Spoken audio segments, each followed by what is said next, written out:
बोलिए माता दुर्गा की जय। बोलिए मैया शारदा की जय। बोलिए माता महाकाली की जय। अब इन सभी के रक्षकों का जयकारा लगाएंगे सर। माताओं के भी एक रक्षक होते हैं।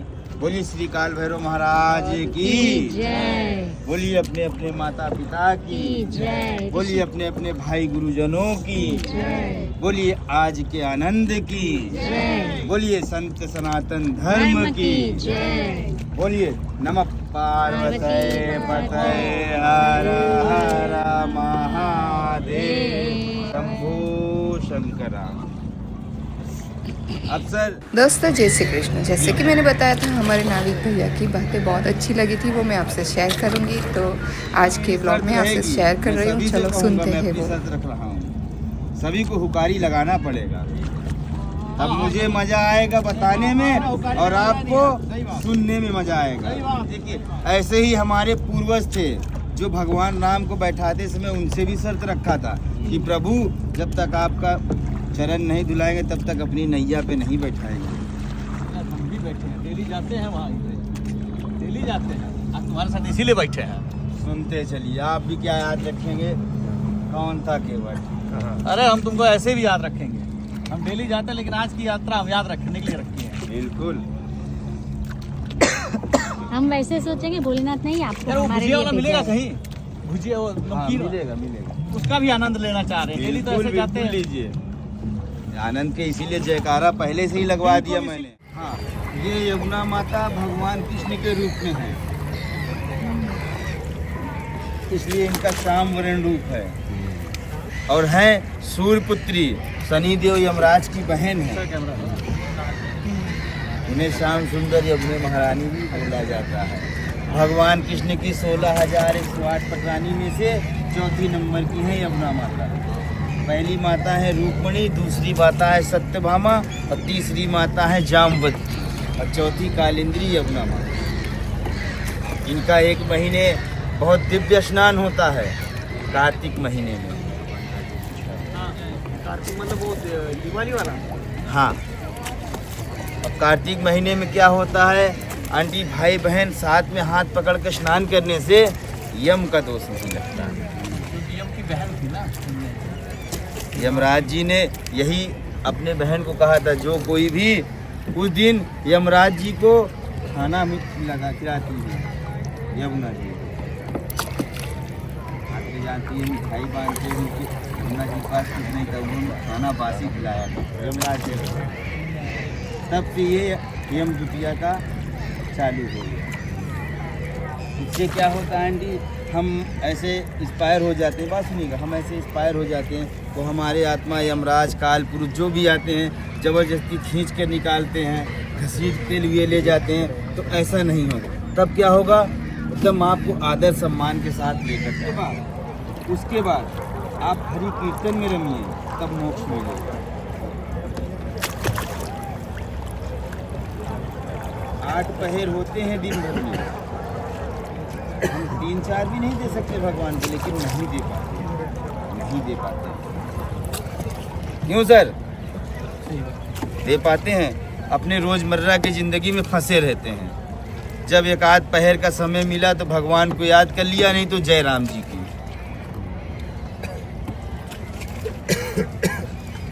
ये आंटी अक्षयवट जी हैं जो लटक रहे हैं किले में, हाथ जोड़ लीजिए। खुश करने की बात कही थी कि हाँ सर एकदम जो खुश कर रहे हैं। जब आप खुश होकर के जाएंगे तब हमें एहसास होगा कि मैं कहा जाता अशोक अकबर। अशोक अकबर, हाँ वो तो बाद में अकबर ने ले लिया था ना अशोक का। ठीक है, पहले सम्राट अशोक थे, उन्होंने नेव डलवा कर पूर्ति भी की थी। फिर उसके बाद जो अकबर बादशाह, ये बगल वाला दीवार इधर से ज्वाइंट कराए हैं, बनाए हैं। सम्राट अशोक ने अक्षयवट को बाहरी दर्शनार्थी के लिए छोड़ दिया था, दर्शन करने वाले अपना दर्शन। अकबर बादशाह ने इसको ग्राउंड में करा लिया। अभी बाहर दिखाऊंगा मैं। और उसके बाद इसमें फिर ब्रिटिश राज आया। अभी प्रेजेंट टाइम आर्मी फोर्स है।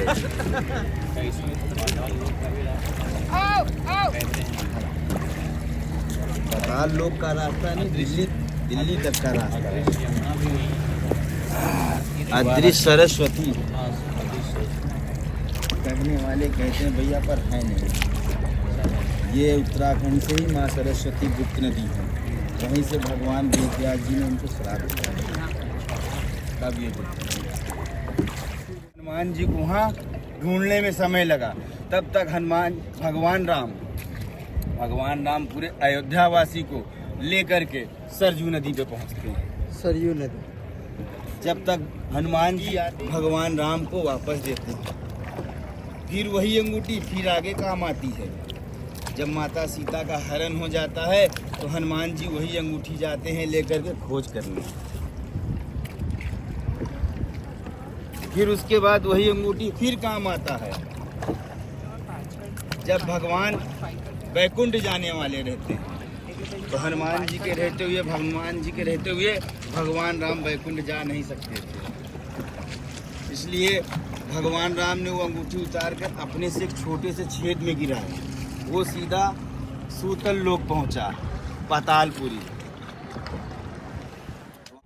तब भगवान वहाँ पे उतरते हैं तो सीता मैया केवट को छल्ला देती है। केवट नहीं लेता कि प्रभु आप भी केवट और मैं भी केवट, कैसे तुमसे ले लूं उतराई।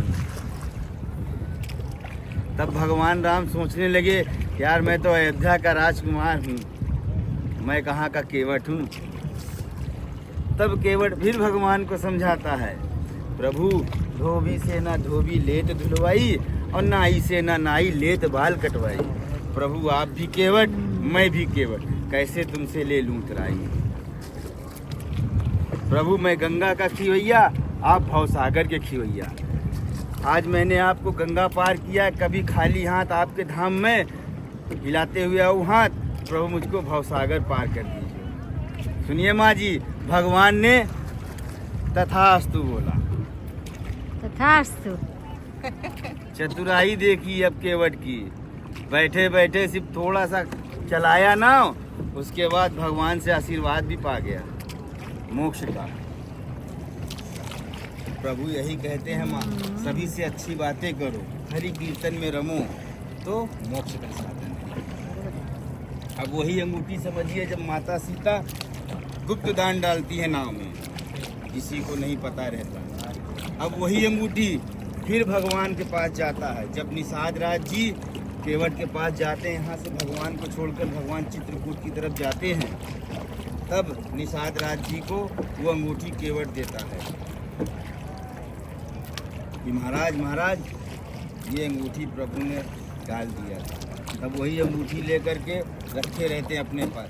विराजे भवसागर के खिवैया। तो भगवान राम कौन थे? भवसागर के खिवैया।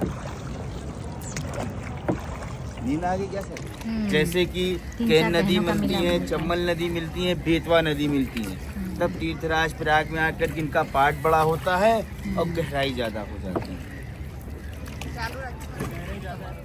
होती हुई आती हैं। पर आप दिल्ली में जाएंगे, अपना जल छुएंगे तो आपको अच्छा नहीं लगेगा, छूने का मन नहीं करेगा। लेकिन यहाँ पे आप जल उठा कर देंगे एकदम शीशे जैसा साफ है। वृंदावन होते हुए तीर्थराज प्रयाग आती है। यमुना माता पश्चिम दिशा से आती है, यमुना नदी दिल्ली आगरा मथुरा से। हम कहेंगे बार बार कहते हैं प्रयागराज, आप सही बात करते हैं। प्रयाग अच्छा लग रहा है हमारा ये तीर्थों का राजा तीर्थ प्रयाग। देखो होने से कुछ नहीं होता, आदमी की सोच आपकी भी अच्छी है। हमारे मुंह से क्या निकलता है, कई बार कई फोन किया, बोला हाँ सर कहाँ हो भाई, प्रयागराज में, प्रयागराज इलाहाबाद निकल जाता है। आपका अच्छा निकलता है, बहुत अच्छा, बहुत अच्छा। ओम नमः शिवाय, ओम नमः शिवाय, ओम नमः शिवाय, ओम नमः शिवाय, ओम नमः शिवाय, ओम नमः शिवाय।